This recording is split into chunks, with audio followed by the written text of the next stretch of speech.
Earlier this year, that man, Riz Ahmed, broke barriers, the first Muslim ever to be nominated for the Academy Award for Best Actor.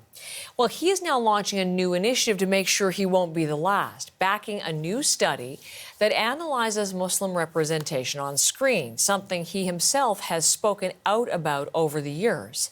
In announcing the initiative, he draws a clear line from stereotypical or racist depictions of Muslims on screen to acts of violence against Muslims in real life, including what we have been reporting on for days now, the attack on 4 members of a Muslim family in London, Ontario.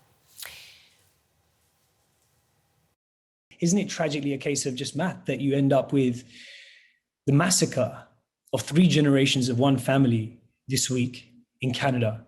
2 parents, a grandmother, and a 15-year-old daughter, leaving a 9-year-old child behind.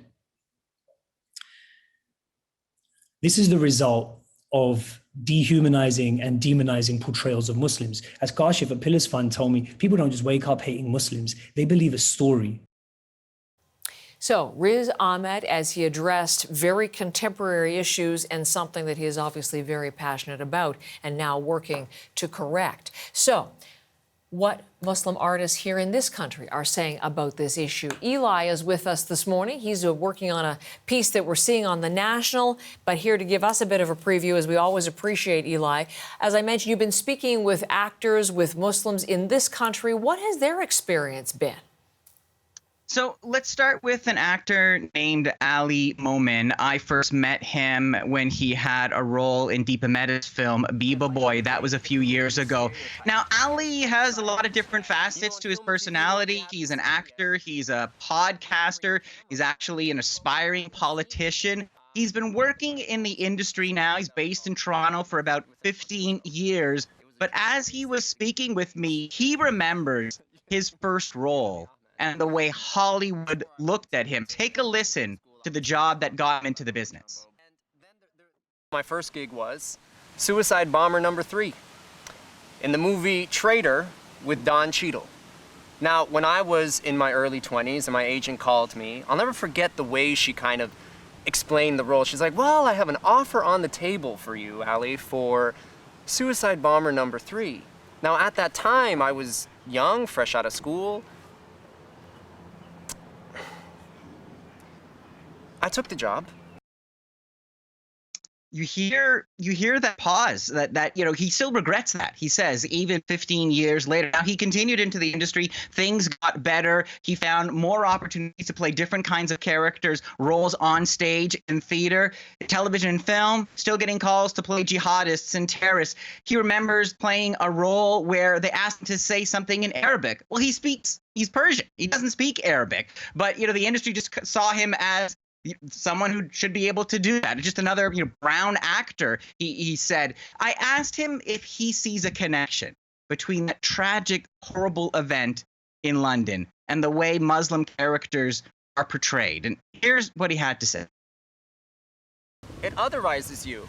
And even when there is a Muslim representation that isn't terrorist-like or nefarious, it's exoticized. Yeah. It's like, ooh, who's this person who makes up 24% of the population of the world? So interesting to hear his experience and then to look at the study that Riz Ahmed is behind. And what does it tell us if we look at the larger picture overall about characterization on the big screen, Eli?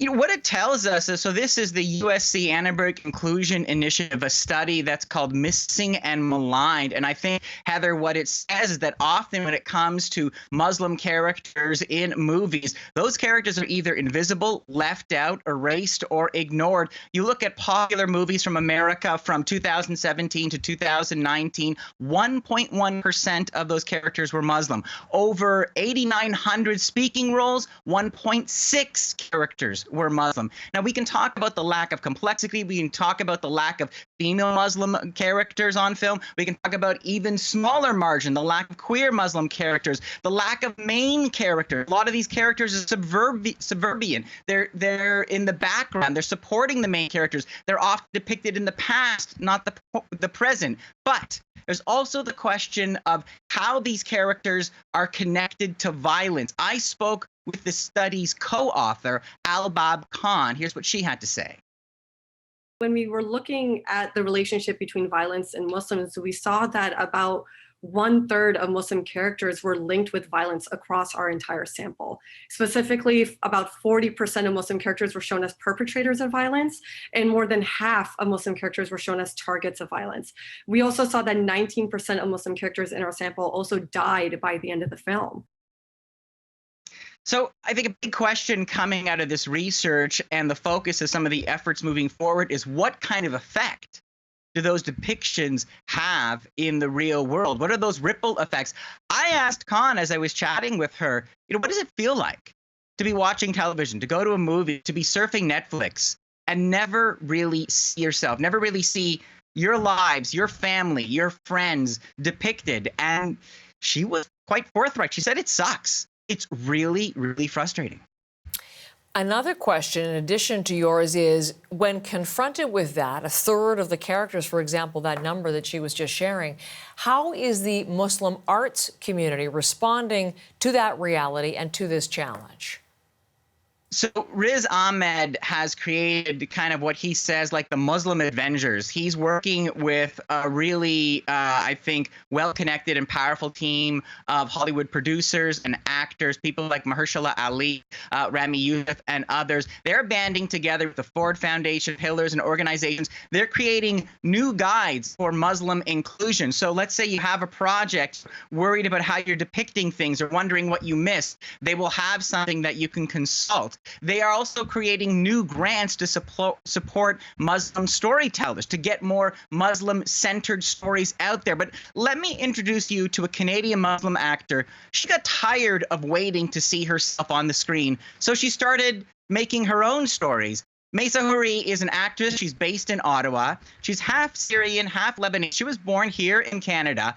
She started her acting career kind of like Ali's, playing terrorist wives. Then she says she progressed to playing refugees. So she became a filmmaker. This is part of a series she created called Dirty Love, about a woman who begins selling sex aids, much to the displeasure of her parents. And her series, there on the left there, that's her father, who actually became a fan favorite. Let's take a listen to what she has to say about the reaction to this series. My script supervisor, she's Lebanese, and she was like laughing so much when we did this scene. And she said, it felt like home, like I felt like, and so many people who have seen the show were like, I related to your character more than I've related to any other Muslim character on TV right now. She's actually pitching a new Muslim sitcom to some Canadian networks right now, and she's hoping she can be part of that change that many are pushing for. Eli, tonight on The National, correct? We'll hear more about this. That's right. Working on that. So The National, 9 p.m. on CBC News Network, 10 on CBC Television. As always, Eli, thanks very much.